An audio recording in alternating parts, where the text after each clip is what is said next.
एक बात नहीं बोलना चाह रहा था क्योंकि वो मेरे जीवन का सबसे ज़्यादा दर्दनाक किस्सा है। कई लोगों ने मुझे जलील भी किया, कई कंपनी वालों ने जलील किया कि एक नया प्रयोग नहीं चलता आयुर्वेद में, तो ये चला आ रहा है। रात दिन एक करने के बाद, सबसे सलाह मशवरा लेने के बावजूद मैं एक तरीके से फेल हो गया। 4 से 5 करोड़ बल्कि ज़्यादा ही मेरे ऊपर कर्जा हो गया था। मेरे सारे सपने ध्वस्त हो गए। जीवन में बहुत तकलीफ, बहुत संघर्ष, बहुत परेशानी आई। मैं कभी डरा नहीं। कि वो कहते हैं कि सब जल गया है, बचा क्या है, लेकिन मैं कहती हूँ कि तुम बच गए तो जला क्या।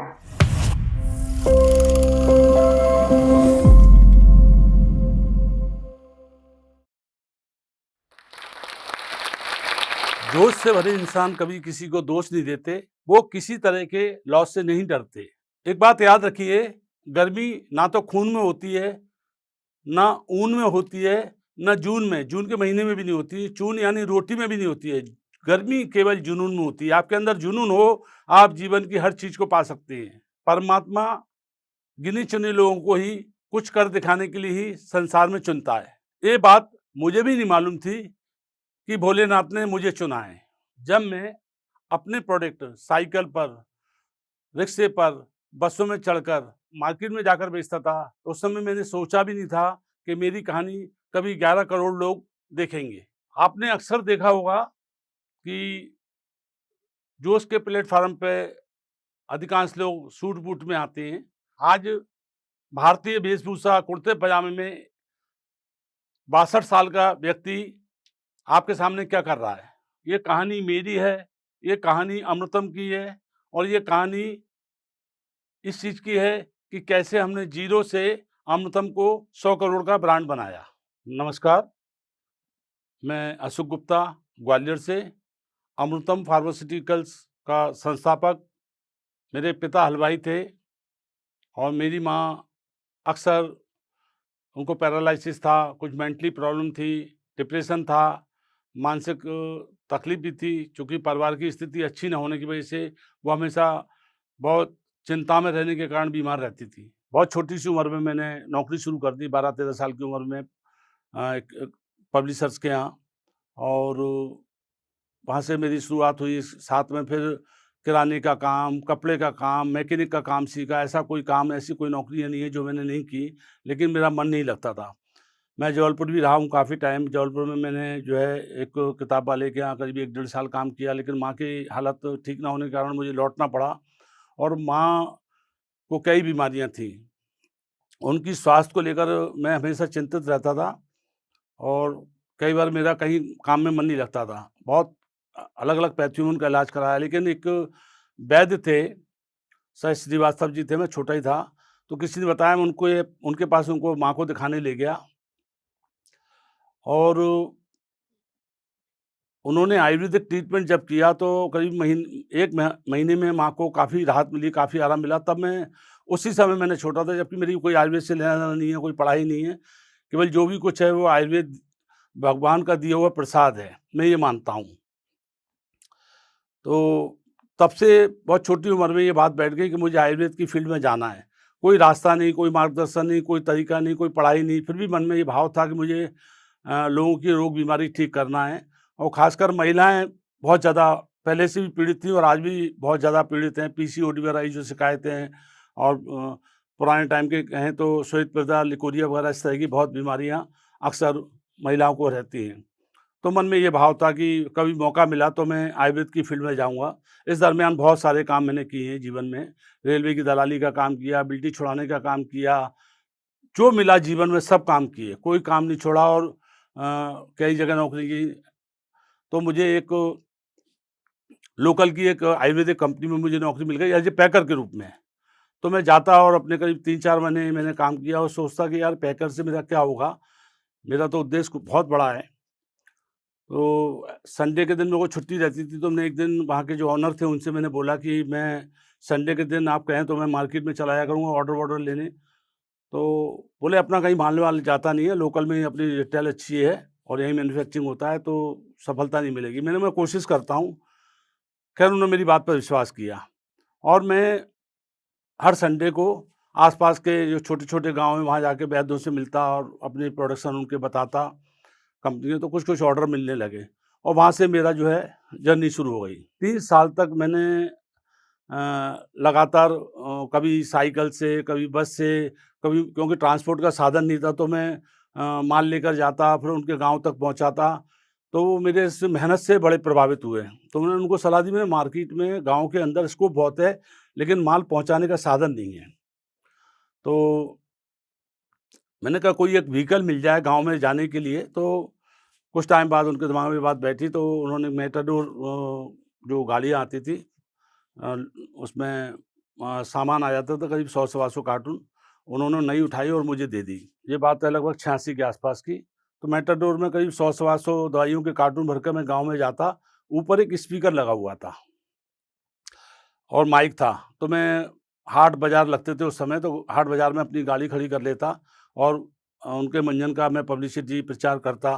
लोग आते, मंजन खरीदते और आस-पास के जो वैद्य और डॉक्टर, मेडिकल स्टोर, उनके पास जाकर थोड़ा-थोड़ा मैंने मार्केटिंग शुरू कर दी और ईश्वर की कृपा से 88 तक वो कंपनी काफ़ी अच्छा टर्नओवर होने लगा कंपनी का। और 91 तक मैं उस कंपनी में काम करता रहा।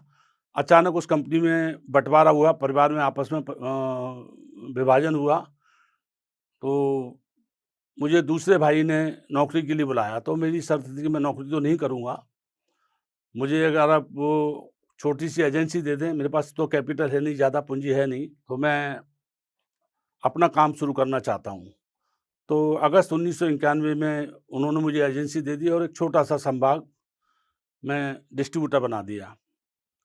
मैंने काम चालू किया और 2 साल के अंदर ही चूँकि मेरे संबंध बहुत अच्छे थे, सभी व्यापारियों से, डॉक्टरों से आत्मीय संबंध थे। और मैं ये बात ज़रूर कहना चाहूँगा कि कभी भी किसी से भी संबंध आप बनाएँ, तो आत्मा के संबंध बनाएँ, लंबे चलेंगे। आप दिमाग के संबंध बनाएँगे, बहुत लंबे नहीं चलते हैं। बस उसमें आप पैसा ज़रूर कमा लेंगे। चलता रहा ऐसे ही, लेकिन मन में एक हमेशा ये टीस रहती थी कि मैं तो इस पैसे की मतलब मोह-माया में उलझ गया। भगवान ने मेरे को मेरा जो भाव था कि मुझे अपनी कंपनी डालना है, मुझे अपनी दवाई बनाना है, तो एकदम अचानक मेरे को ये बार-बार ये तकलीफ़ देती थी ये बात। तो कोई तरीका नहीं, क्योंकि मुझे ना तो फ़ार्मूले का ज्ञान था कि फ़ार्मूले कैसे बनते हैं। हालाँकि मैं देश के बहुत सारे वैद्यों से, ज्ञानी वैद्यों से, डॉक्टरों से मिला, उनसे फ़ार्मूले नोट करता रहता था। एक डायरी थी, तो सबसे पूछता रहता था कि इस बीमारी की कौन-सी दवा है, इस बीमारी की कौन-सी दवा है।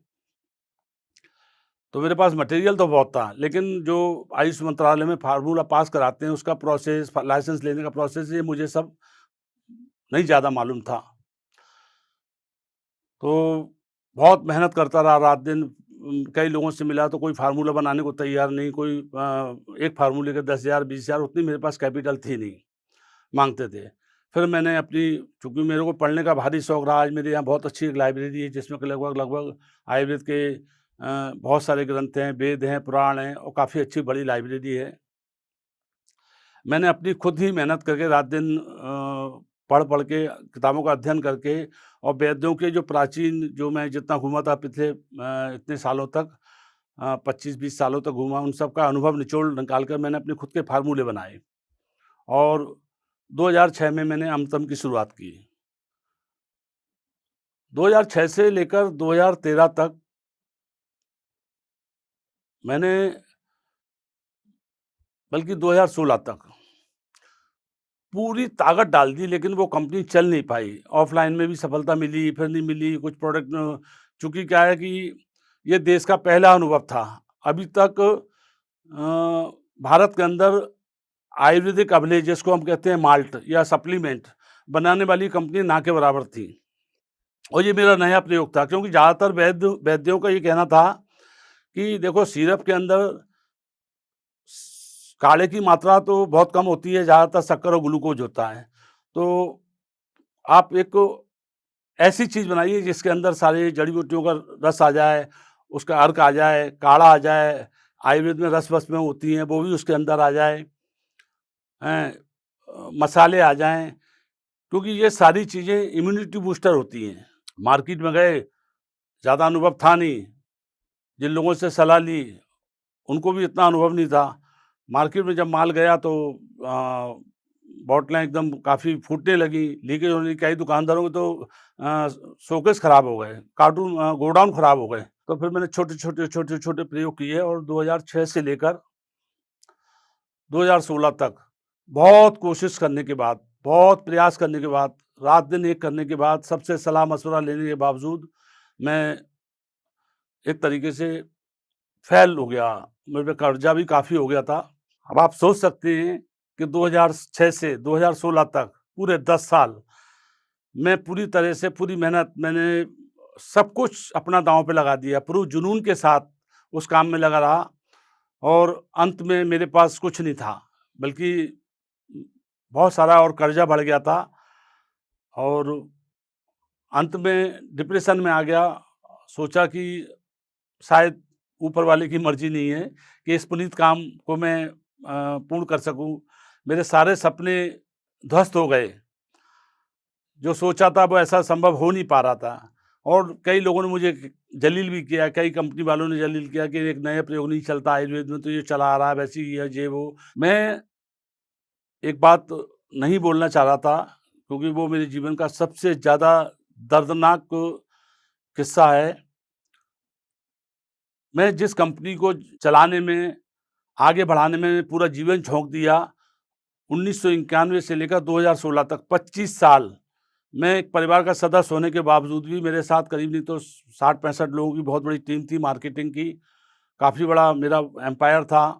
प्राइवेट कंपनी थी मेरी मार्केटिंग की, खुद की मरकज़ी इमरजेंसी के नाम से मेरे जो है मध्य प्रदेश, छत्तीसगढ़, उड़ीसा, महाराष्ट्र में मेडिकल लाइन से जुड़े हुए सभी लोग इस नाम को जानते हैं। उस कंपनी ने मेरे साथ एक बहुत बड़ा धोखा किया। मेरे साथ जो पूरी टीम थी 40-45 लोगों की पूरी टीम को उन्होंने अपने साथ जोड़ लिया, उनको लालच देके और मेरी एजेंसी उन्होंने टर्मिनेट करके अपने एक रिश्तेदार को दे दी। अब हुआ क्योंकि उनको ये टीस थी कि कैसे भी हमारे कंपटीटर में एक दूसरी कंपनी अमृतम ना खड़ी हो जाए। क्योंकि मुझे मार्केटिंग का अनुभव था, उनको डर था कि ये कंपनी को बहुत आगे ले जाएगा अमृतम को, इसको बहुत ज़्यादा इसका काम करने का तरीका सबसे डिफरेंट है। वैसे भी मैं लेफ्ट हैंडर हूँ, कहते हैं बायाँ हाथ बंगाली, कभी ना जाए खाली। तो 2016 में इधर मेरे साथ ये कंपनी वालों ने धोखा कर दिया काफ़ी बड़ा, उसमें मुझे करीब 2-3 करोड़ का लॉस हुआ। साथ में मेरी कंपनी मेरी चल नहीं पा रही थी। 2016 में अगर मैं जोड़ूँ तो लगभग 4 से 5 करोड़ बल्कि ज़्यादा ही मेरे ऊपर कर्ज़ा हो गया था और जीवन में बहुत तकलीफ़, बहुत संघर्ष, बहुत परेशानी आई। मैं कभी डरा नहीं। कहते हैं ना हिम्मत मद मदद दे खुदा, वो चीज़ मेरे पिता हमेशा कहते थे, बस डरना मत, डर सबसे खराब चीज़ है। आप सोच रहे होंगे कि एक इंसान जिसके ऊपर 5 करोड़ का कर्ज है, वो यहाँ पर आज कैसे पहुँचा? उस डिप्रेशन से कैसे निकला? उस धोखे से कैसे निकला? जिसे उसे अपनों से ही मिला। तो मैं आप सबसे एक बात कहना चाहता हूँ, इस बात को अधिकांश बड़े और अनुभवी लोग भी कहते हैं कि हर पुरुष के सफलता के पीछे किसी महिला का, किसी स्त्री का हाथ होता है। मेरी सफलता के पीछे मेरा परिवार और इस परिवार की मुखिया मेरी पत्नी हैं और पत्नी के बुद्धि विवेक के कारण 5 करोड़ के लॉस को रिकवर करके अमृतम आज भारत का ही नहीं पूरे विश्व का बहुत बड़ा ब्रांड बन गया और आज अमृतम 100 करोड़ के आसपास पहुंचने वाला है। 5 करोड़ के कर्ज से उभरने की कहानी और अमृतम 100 करोड़ का ब्रांड बनने की कहानी मेरी पत्नी श्रीमती चंद्रकांता के मुँह से सुनिए।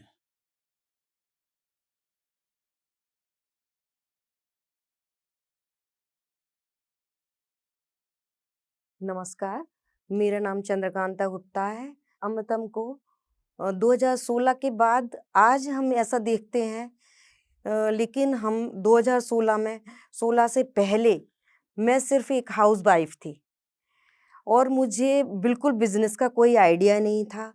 मैंने कोई बिज़नेस देखा नहीं था, करा नहीं था, लेकिन जब 2016 के बाद हम लोग और मेरे हस्बैंड डिप्रेशन में गए, तो मुझे लगा कि अब क्या करना चाहिए? इतने अच्छे काम करते हुए, एक अच्छे लेवल पे काम करते हुए और एकदम से ही डाउनफॉल जो आया लाइफ़ में, अब कैसे आगे बढ़ें? बच्चे बाहर थे, बच्चे पास नहीं थे। तो जो माहौल जो मैं देखती थी हमेशा अपने आस-पास, मुझे अच्छा नहीं लगता था कि कैसे अब इस चीज़ से उभरना है। और पहले बिज़नेस जो चलता था बस सिर्फ़ मैं उसे एब्ज़ॉर्ब करती थी, देखती थी कि क्या चल रहा है, क्या नहीं। लेकिन ऐसा कभी सोचा नहीं था कि मुझे अमृतम को बढ़ाने में मेरा इतना इन्वॉल्वमेंट होगा या मैं इतना कुछ कर सकती हूँ। जैसा कि आप सब लोगों को पता है कि हम लोगों की 50 लोगों की जो टीम थी, सारी छोड़ के जा चुकी थी। फिर उसके बाद मतलब जो लोग 5-6 लोग जो हमारे पास स्टाफ में बचे हुए थे, बस उनके भरोसे और उनको मैंने विश्वास दिलाया कि एक दिन हम आगे बढ़ेंगे। तो उन लोगों ने हम पे ट्रस्ट किया, भरोसा किया।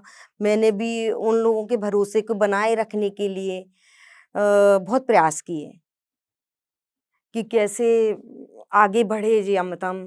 और हर तरीके से मतलब वो रहा कि नहीं, हमें आगे बढ़ना है।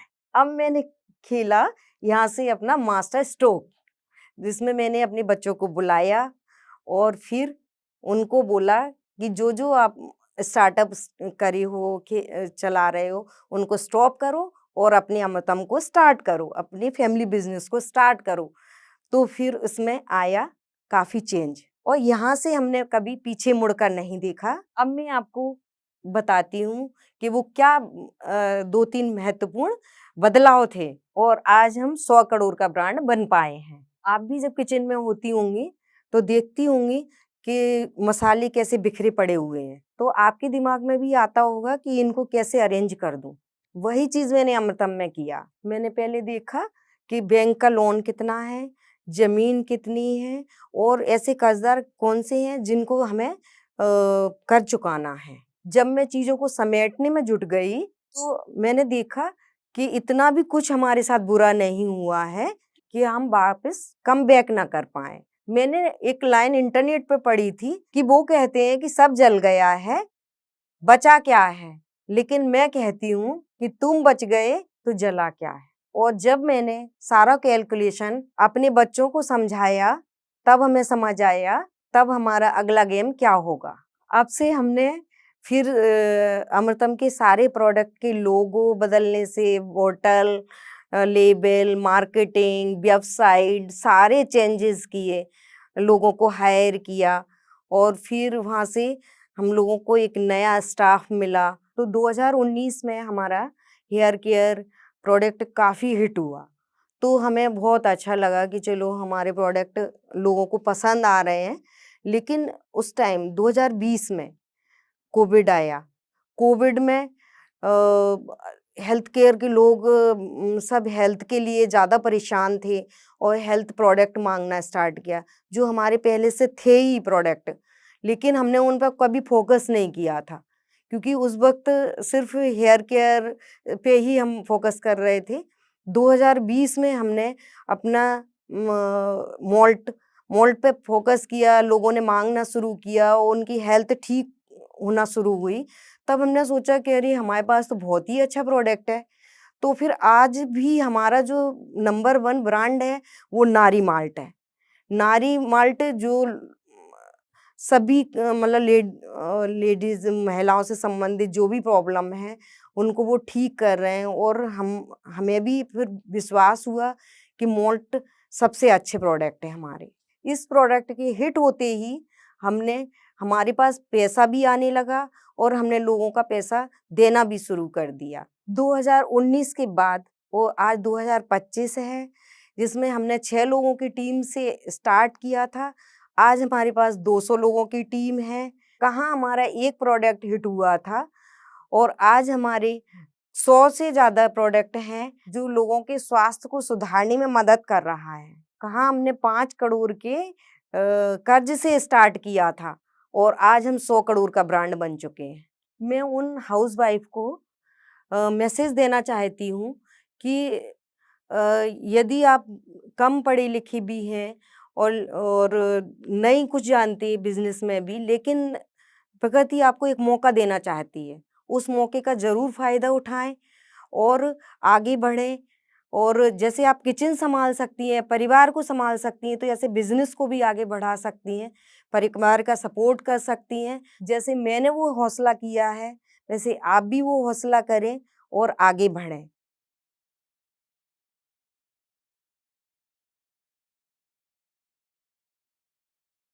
आज आपने अमृतम की कहानी सुनी और अंत में जाते-जाते बस इतना कहना चाहता हूँ कि ज़िंदगी में किन्हीं भी परिस्थिति में कैसा भी दुःख हो, कष्ट हो, आप बिल्कुल भी भयभीत मत होइए, ना भ्रमित होइए, क्यों भय और भ्रम आदमी को जड़ से खत्म कर देता है। एक सूत्र याद रखिएगा, मौज करो, रोज करो, नहीं मिले तो खोज करो। इसके लिए आपको व्यस्त रहना पड़ेगा। व्यस्त आदमी हमेशा आपको स्वस्थ मिलेगा। जितना आप आलस करेंगे, उतना जीवन में आप परेशानी उठाएँगे। आज भारत के लोगों का सौभाग्य है कि शार्क टैंक, जोश टॉक जैसे प्लेटफ़ॉर्म जोश भर रहे हैं, उनके अंदर प्रेरणा दे रहे हैं, उनको मार्गदर्शन दे रहे हैं, उनकी पहचान बना रहे हैं, यश कीर्ति फैला रहे हैं। तो बस थोड़ा-सा आपको तैयार होने की ज़रूरत है। बाकी आपके पीछे बहुत सारे लोग हैं जो आपकी मदद करने के लिए बिल्कुल रात-दिन तैयार बैठे हुए हैं। जोश जैसा जो प्लेटफ़ॉर्म है, ये बहुत तहे दिल से सबको प्रेरणा देता है, सबका सहयोग करता है।